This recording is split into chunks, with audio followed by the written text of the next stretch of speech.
friends. I wanted to make a video to address some of the controversy that's been going on over the past few days. And first of all, to say thank you to everyone that sent love and support. I truly, truly appreciate it. And it's been very nice to hear from you.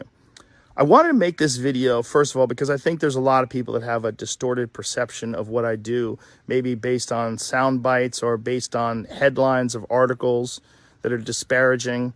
The podcast has been accused of spreading dangerous misinformation, specifically about 2 episodes, a little bit about some other ones, but specifically about 2.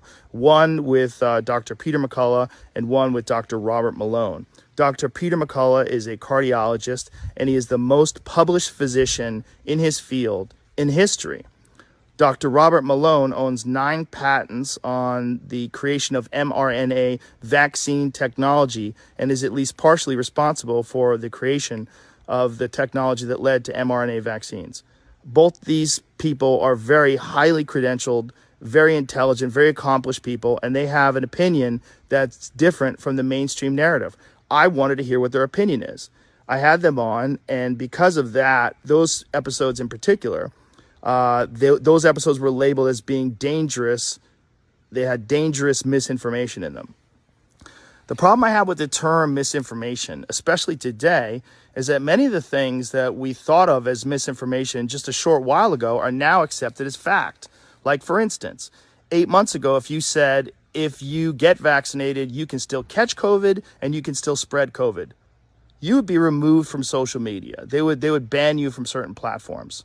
Now, that's accepted as fact. If you said, I don't think cloth masks work, you would be banned from social media. Now, that's openly and repeatedly stated on CNN. If you said, I think it's possible that COVID-19 came from a lab, you'd be banned from many social media platforms. Now, that's on the cover of Newsweek. All of those theories that at one point in time were banned were openly discussed by those 2 men that I had on my podcast that have been accused of dangerous misinformation. I do not know if they're right. I don't know, because I'm not a doctor, I'm not a scientist. I'm just a person who sits down and talks to people and has conversations with them. Do I get things wrong? Absolutely, I get things wrong, but I try to correct them. Whenever I get something wrong, I try to correct it because I'm interested in telling the truth. I'm interested in finding out what the truth is. And I'm interested in having interesting conversations with people that have differing opinions. I'm not interested in only talking to people that have one perspective. That's one of the reasons why I had Sanjay Gupta on, Dr. Sanjay Gupta, who I respect very much, and I really enjoyed our conversation together. He has a different opinion than those men do. I had Dr. Michael Osterholm on at the very beginning of the pandemic. He is on President Biden's COVID-19 advisory board. I had Dr. Peter Hotez on, who is a vaccine expert. I'm interested in finding out what is correct, and I'm also finding out how people come to these conclusions and what the facts are.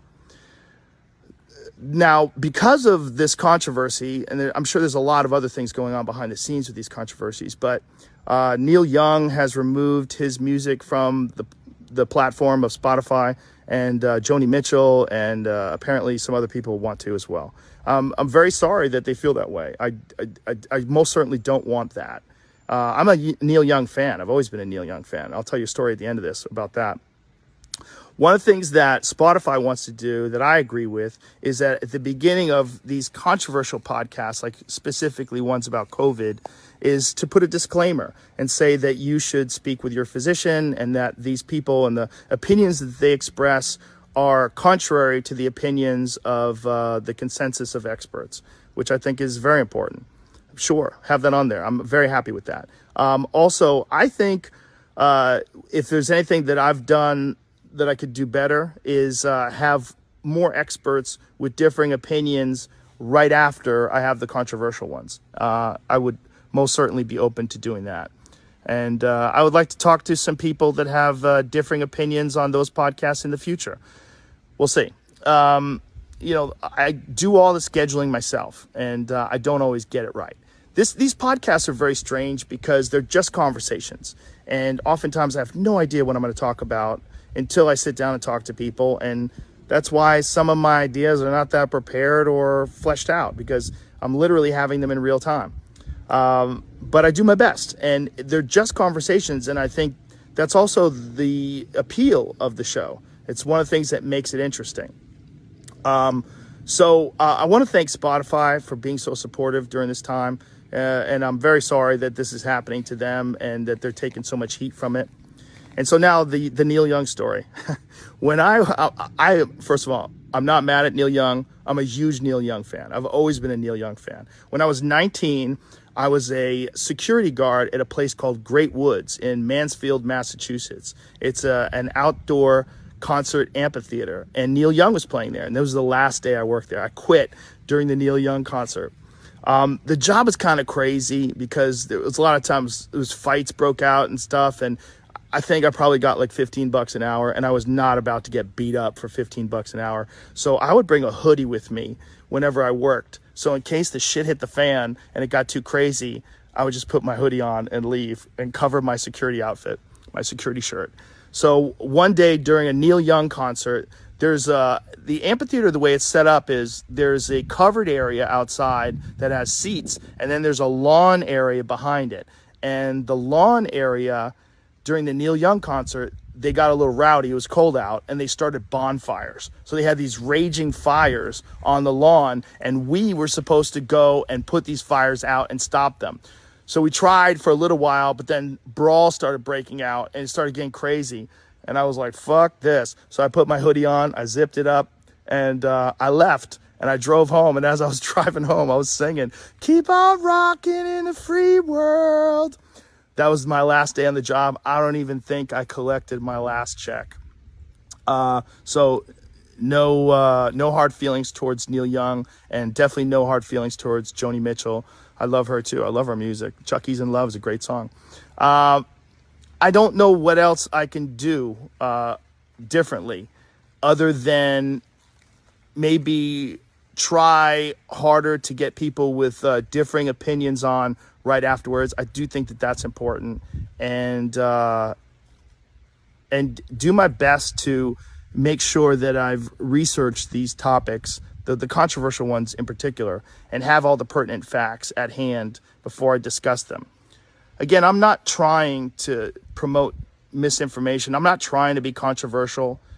I've never tried to do anything with this podcast other than just talk to people and have interesting conversations. I didn't plan it. I can't believe it's as successful as it is. It was never really an idea that I had. The podcast started off as just fucking around with my friends and having fun and talking.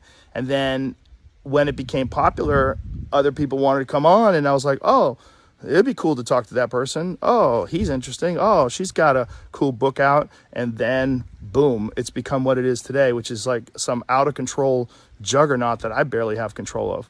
So my pledge to you is that I will do my best to try to balance out these more controversial viewpoints with other people's perspectives so we can maybe find a better point of view.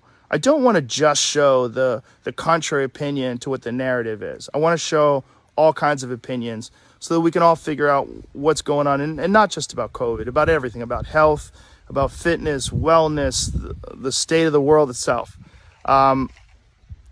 It's a strange responsibility to have this many viewers and listeners. It's very strange, and it's nothing that I prepared for, and it's nothing that I ever anticipated. I am going to do my best in the future to balance things out. I'm going to do my best. But my point of doing this is always just to create interesting conversations and ones that I hope people enjoy. So if I pissed you off, I'm sorry. And if you enjoy the podcast, thank you. Thank you very much. Thank you to Spotify. Thank you all the supporters, and even thank you to the haters, because it's good to have some haters. It makes you reassess what you're doing and put things into perspective, and I think that's good too. All right. Much love to you all. Thank you to everyone. And I'm going to do my best.